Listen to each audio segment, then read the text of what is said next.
Je l'ai fait. J'ai pris cette décision en pleine conscience maintenant. Damiba n'est plus seulement un prisonnier, il est une menace vivante. Parce qu'une fois qu'un homme comme lui est extradé, ce n'est jamais juste une affaire de justice. C'est une affaire de silence ou d'explosion. Ce que les gens ne comprennent pas, c'est que le danger n'est pas derrière lui. Le danger commence maintenant. Damiba est revenu au Burkina Faso le 17 janvier 2026, officiellement, pour répondre de ses actes, officiellement, pour être jugé.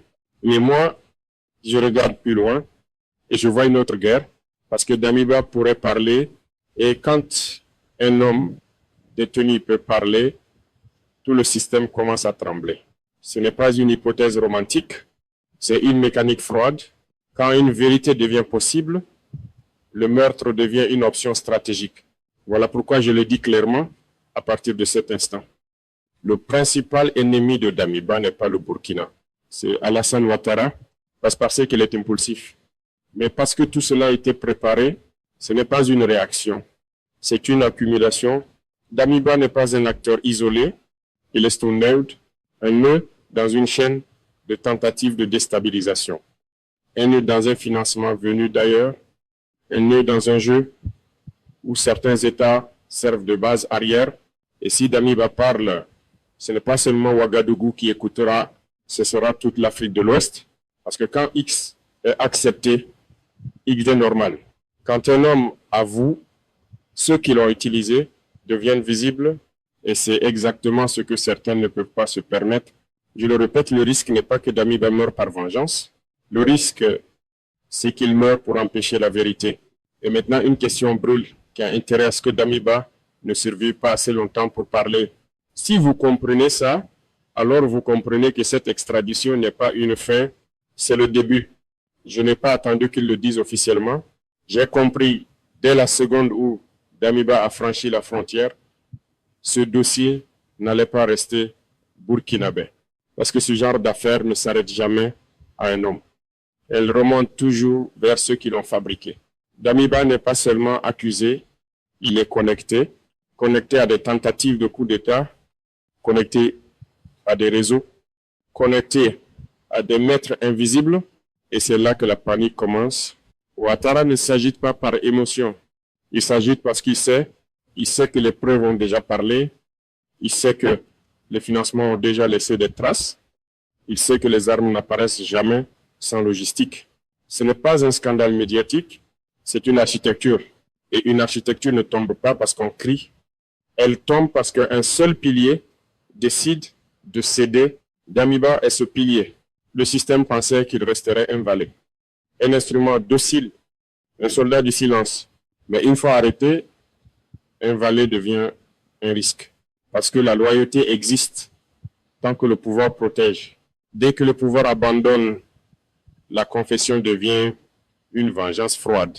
Damiba pourrait regarder ceux qui l'ont envoyé et comprendre qu'ils ne le sauveront pas. Et c'est là que tout bascule.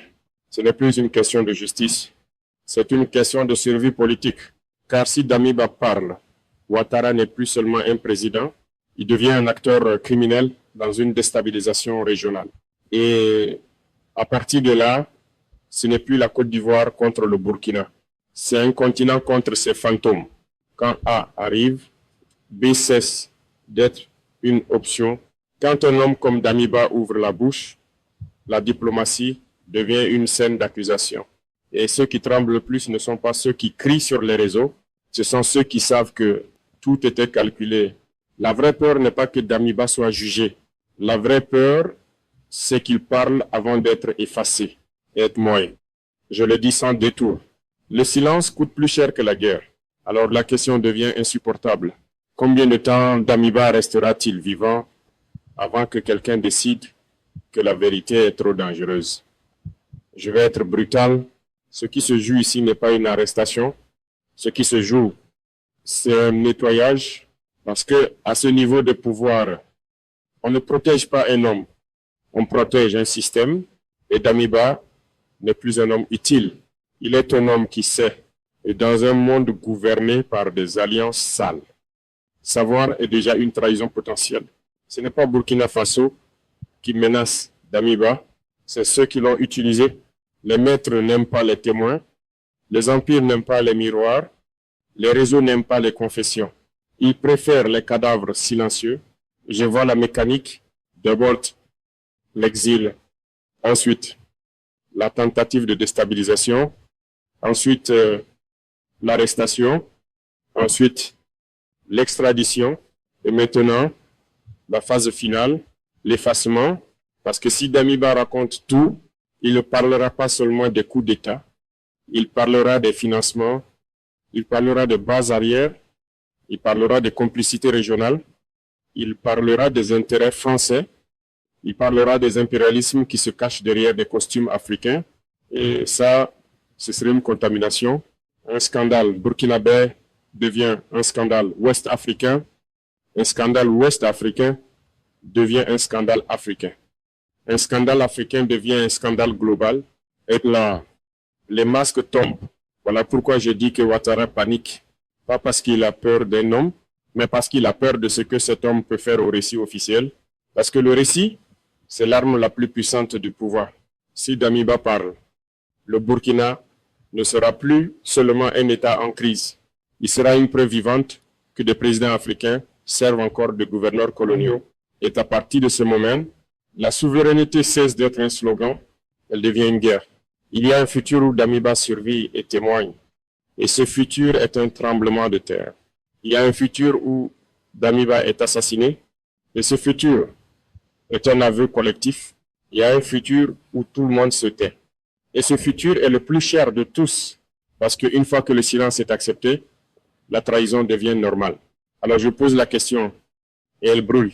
Si Damiba disparaît demain, qui osera encore croire que c'était un accident? Je vais vous dire ce que personne n'aime entendre. Ce n'est pas Damiba qui est au centre de cette histoire. C'est ce qu'il représente. Il est la fissure dans le mur.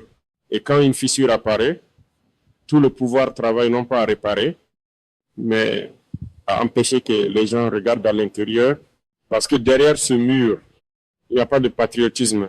Il y a des contrats, des dépendances, des chaînes invisibles. Et Damiba connaît les noms. Le Burkina Faso veut qu'il parle.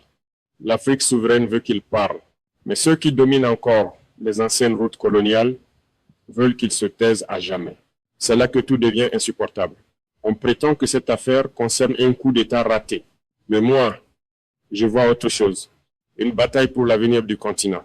Car si Damiba parle, cela prouvera une chose que beaucoup veulent nier, que l'instabilité n'est pas toujours interne, qu'elle est parfois projetée, financée, planifiée, exportée, et alors une question surgira qui profite du chaos. Et cette question détruit des carrières, elle détruit des présidences, elle détruit des alliances. C'est pour ça que la tension ne peut que monter, parce que nous sommes à un point de non-retour. Quand un homme comme Damiba est extradé, il n'y a que deux issues. Il devient un témoin ou il devient un cadavre. Il n'y a pas de troisième voie propre. Et si Damiba survit, alors des chefs d'État devront répondre, des réseaux devront s'expliquer, des puissances devront se dévoiler. Et si Damiba meurt, alors tout le monde saura, tout le monde comprendra que le silence a un prix et que ce prix est souvent payé en sang. C'est pour ça que cette affaire n'est pas locale. C'est une alarme, un test, un miroir tendu à l'Afrique entière. Et maintenant, la dernière question n'est plus politique, elle est existentielle. Est-ce que ce continent est prêt à entendre la vérité? Même si cette vérité brûle ceux qui gouvernent, si vous êtes encore là, si vous écoutez encore, alors vous êtes déjà dans cette bataille.